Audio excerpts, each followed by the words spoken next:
Welcome to part 2 of this out of line discussion with Autumn Reeser.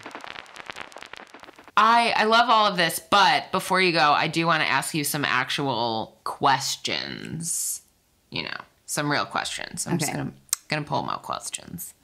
The first one. Okay, so actually, I'm most excited about this question with you because you're someone who is known before social media was even a thing. Yeah. Whoa. That's some crazy shit. So almost everyone else that's been on here so far is someone who has kind of developed a presence because of social media. Okay. So you're someone who you were known already because of the acting world. Do you call it something else besides acting world? Yeah, you call it that. Okay. Yeah, it's good. Well, so you were known because of acting world, and then social media became a thing. So kind of where was your entrance into social media, and did you even really notice it when it came out because you were already... I was on Facebook, but I used Facebook as a just like connecting with my friends from high school type of thing, you know? And then Julie Benz got me into Twitter when I was on a show called No Ordinary Family for ABC. I remember it was 48,000 followers. And I was like, you just post a photo and it goes out to 48,000 people? What is this thing that's happening there?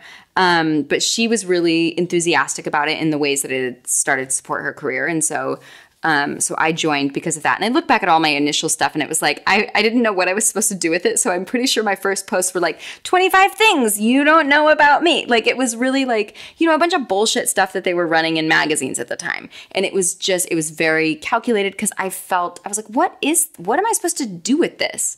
What am I supposed to say? What do people want? Why do people want to hear from me? I don't know. I mean, do you even know the answer to those questions No, now? I don't. Now I don't. Now I just post what I like, okay. You know? And that's really what it is. And what is motivating me right now, what's keeping me positive. Like, but at the time I just didn't know. I don't know. It was a process. It's something I've come to reluctantly. Like even now the whole like Instagram story thing, I'm not great at. I have a ton of actress friends who are amazing at it, who I find incredibly inspired. Busy Phillips is genius at it because she's so open and authentic and she just, you know, chats about her day. But that's who she is as a person too. And she's able to do that in a public sphere so beautifully in a way that is authentic and uplifting and also makes you feel not alone too. And so I'm really inspired by the people who can do it like that. I just don't, for me, I don't think about it during the day. I'm not a big technology person in general. Like, you know, I'm not watching a lot of TV. I'm not on my phone all day. Like I realize it's part of my career and I actually do enjoy doing it when I plug into it. But I put my phone away when I'm with my friends or when I'm with my kids. Like I'm with the people who I'm with. So therefore, sometimes I can get to the end of the day and go, oh, I didn't do this thing that I should be doing for my career. So it's a balance of that. I think in general, I try to post something once a day.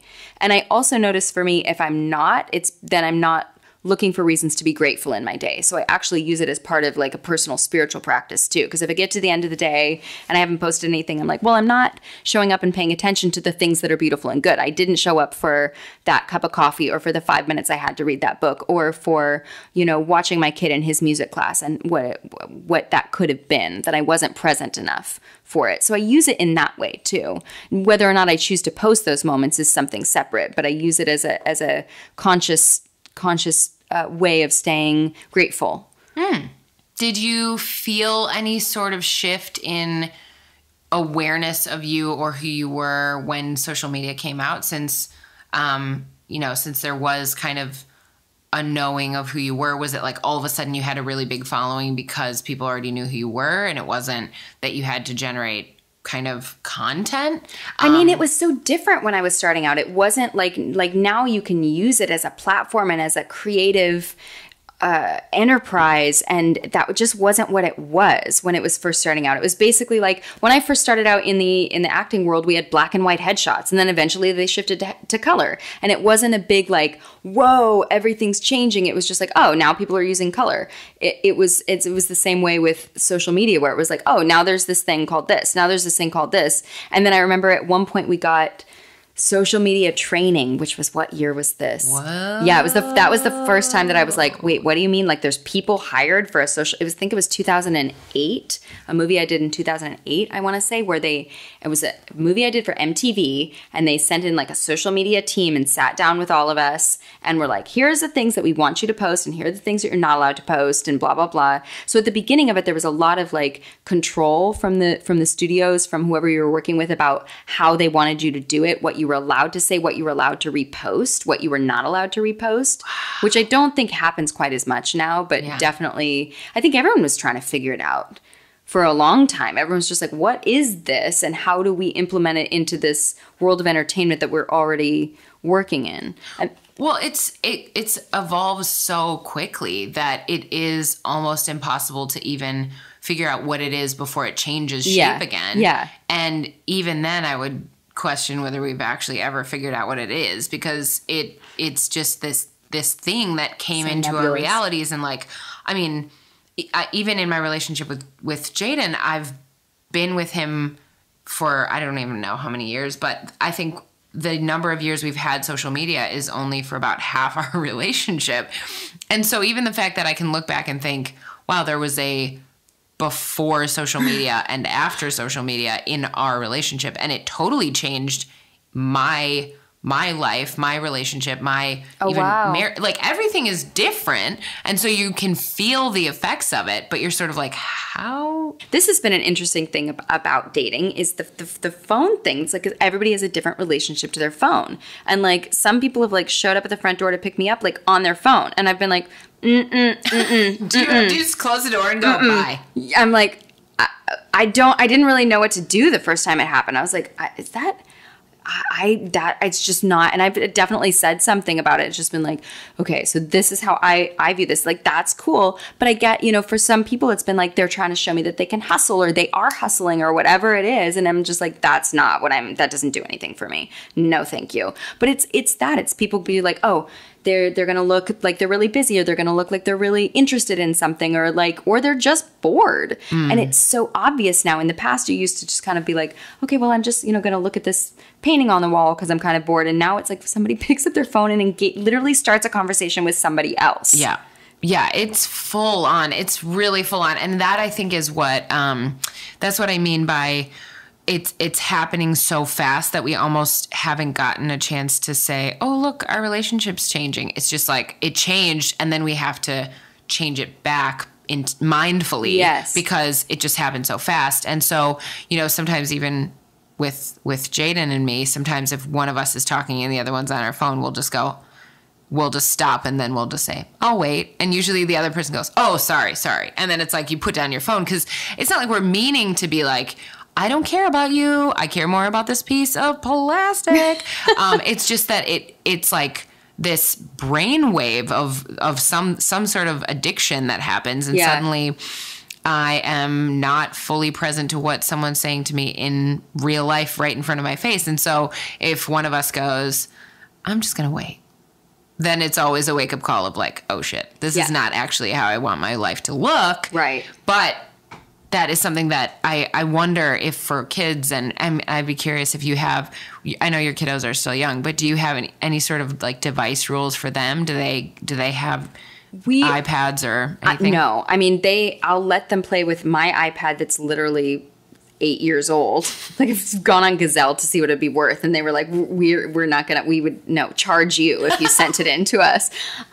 So they have like that old, it doesn't download any of the new games. It has all the old stuff, but it's fine right now. Snake I'm not totally opposed to technology for kids. I don't have just in general, it's not a giant part of my life, so it's therefore not a giant part of their lives. I also, because I'm co-parenting, don't have them 100% of the time. So the time that I'm with them, I'm like, I want to make sure that they're getting exposed to the things that I want them to remember from my parenting. So I have to be more intentional about that time.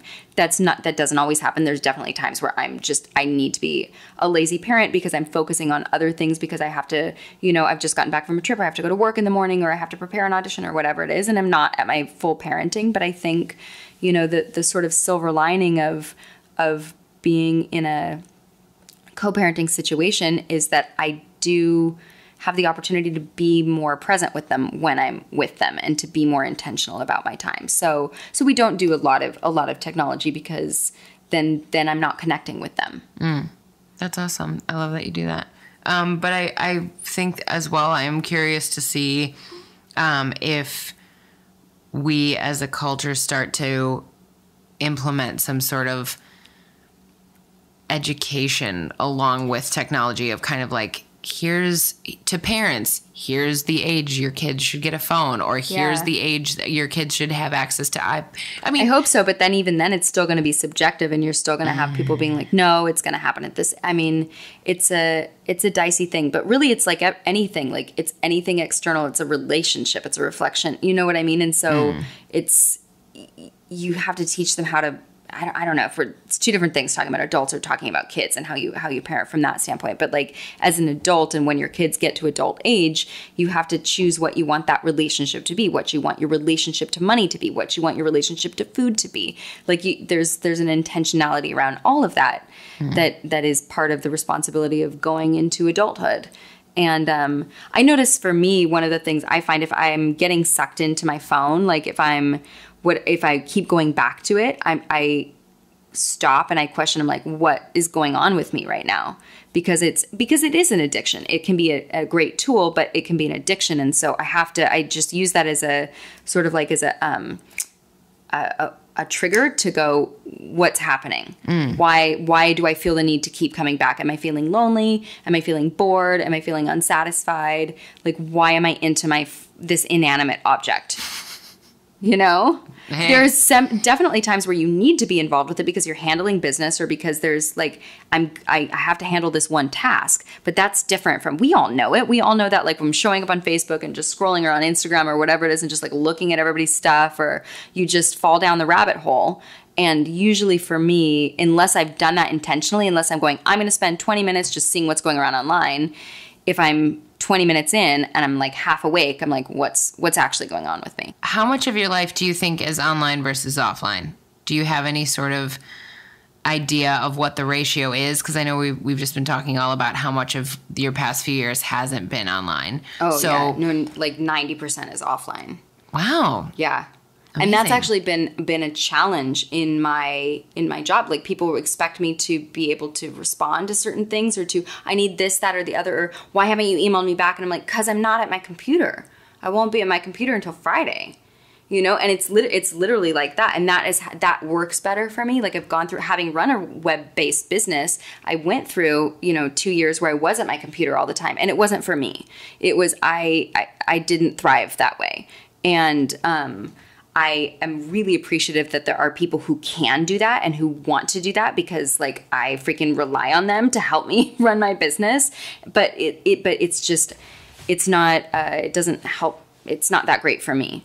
So, but it is a challenge, because so much of the rest of the world is connected, and people like are used to getting a response right away. And sometimes that just won't be a possibility for me. I'm like, I don't have that information until I get at my computer. Yeah. Well, and it's not like when you're filming something, you can't just be like, just a minute, let me grab my phone. So you're happy with that ratio? Yeah, I think the one thing is, like, I can't keep like my photos as organized as I would like to, but I'm also like, that's okay with where I'm at in life. That's a small, it's kind of silly. It's like, if you need to hire a photographer, just call me. I do actually. I need to talk to you tonight about shooting photos of the kids for Christmas. Oh, so fun! Well, you always are like the best at Christmas cards. I love that. You're always. I'm like, oh my goodness! In my entire life, I've never sent a Christmas card. So I'm weirdly obsessed with them. Like, I love getting other people's Christmas cards, pictures of their kids, like a picture of your dog, like whatever it is. I don't know. There's something. It goes back to me being a romantic, I think. I don't know.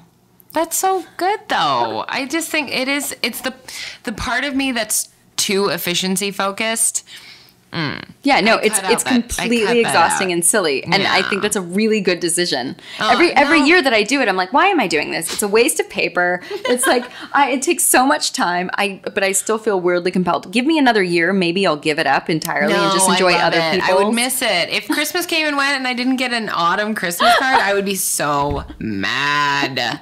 Christmas didn't happen. No, I would be mad. But I think your romantic personality, Christmas cards are perfect for you. And for me, my like efficiency and what's like literal and logical and practical, I just go, I can cut that corner. But it's and yet, I think if you did a Christmas card, you would send out the most amazing Christmas card. There'd be some pink glitter. There would be some palm trees in the background, and you and Jaden would be wearing like some amazing costumes. Like, I want that Christmas card on my wall. Now that I'm thinking about it, I'm like, you have to do a Christmas card. Okay. So I can put it in the center of my... I will think about it. I will think about it. I mean, it's already, the Christmas is like 2 hours away. So exactly. I'll see what we can do. I can't believe it. It's crazy. Oh, my gosh. Okay, so as you know, I mentioned that I am so freaking honored that I'm being sponsored by Cat Footwear for my very first season of this podcast, which makes me so stoked. And one of the things that Cat as a company and I both really share in our values is being really bold when it comes to creativity. So as you get kind of like in a totally new season of being creative, and as you're talking about producing and all these new things that are coming, do you have your sort of bold creative dream lined out or is that outlined, or is that something that you kind of like let it happen as it happens and then it kind of happens and you're like, oh, this is actually awesome. Does that make sense? Like, do you have like, I guess the best way to say that is like, do you have your bold, creative, wild dream 5-year plan or is it more spontaneous than that? I used to be a person who was very, very focused on here's what I'm going to do. Here's when it's going to happen, creating the whole outline. And that I really had to let that go when my marriage imploded, because I was like, oh, okay, so everything that I planned is now completely different. And that's ended up being a really beautiful gift, because there's been other things that have come into my life that are better than what I could have imagined, So I think it's a balance of both, of going, here are some dreams that I have that I would like to see manifest. These or something better. Like leaving it open for the universe to come in and for life to shift and for you to get re-inspired by something else. So it's a combination of both. I have a general idea of, I know I'm a storyteller. So for me, in whatever capacity I'm going to be storytelling, whether that's as an actor, or whether it's writing a story, whether it's bringing stories to the screen and on a production side, whether it's directing, I will be honored to be gifted any of that. And to just stay open to whatever comes into my path. And then this is the challenge for me right now, checking in. And this is something I feel like you're always really good at, this like checking in with your body and your gut to know if it's right for you. That's what I've really been working on this last year, is like learning to trust myself in that way, because I haven't always done that. And I'm always like, I look to you as somebody who's really good at that and who inspires me. And the idea of like divine timing has helped me a lot too, of just, which I think can again be the difficult thing, because some people like sit back and go like, I'm waiting for divine timing, and it's like, that's not how it works. No. But just trusting every step of the way. I mean, you can feel when something's not right. Like, I've tried to get projects off the ground that I'm like, this is the number of setbacks that have happened this is just not the time. And then there's other stuff that has started to manifest almost without me even, like, I set my intention to produce earlier this year, and there were within 2 months like 7 projects in my lap that it was like the universe just going like, yep, this is the right step. And then it didn't all happen right away. It was another long period of time before that actually came to fruition. But it was just trusting that, of going like, I know this is something I want to move into, storytelling from a place where I have a little bit more of a voice with it. And then I'm going to let the universe like show me how that's going to happen. And it's felt like that with your podcast, where it's just like the second you told me about this, I was like, yes, this is, yeah. And it's all just like happened really quickly. Yeah, kind of. It looks like that from the outside, but also from the inside, we know the truth.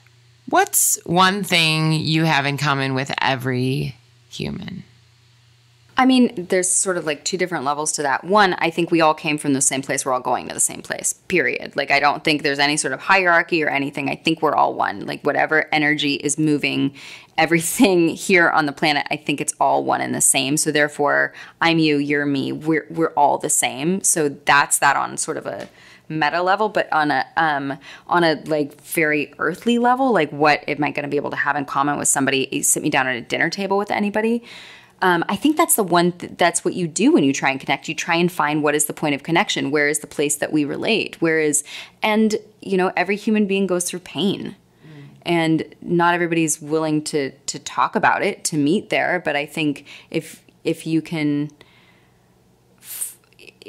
find a place to see how the person across from you has suffered, you know suffering too. And that's a place. And you know love and you know joy, at least somewhere, something that has moved your soul. Those sort of extremes of emotion, we all experience them. It can be hard to figure out what is the door to walk through to talk about that with another person. And some people, you know, a lot of us are not willing to talk about that and need a lot of trust and conversation before we're willing to meet there. But I think that always is a point of connection. And knowing that, like, you can't help but love the person sitting across from you. I want to sit with that one for a second. What does your self-care practice look like? How do you relax and unwind and show up for yourself?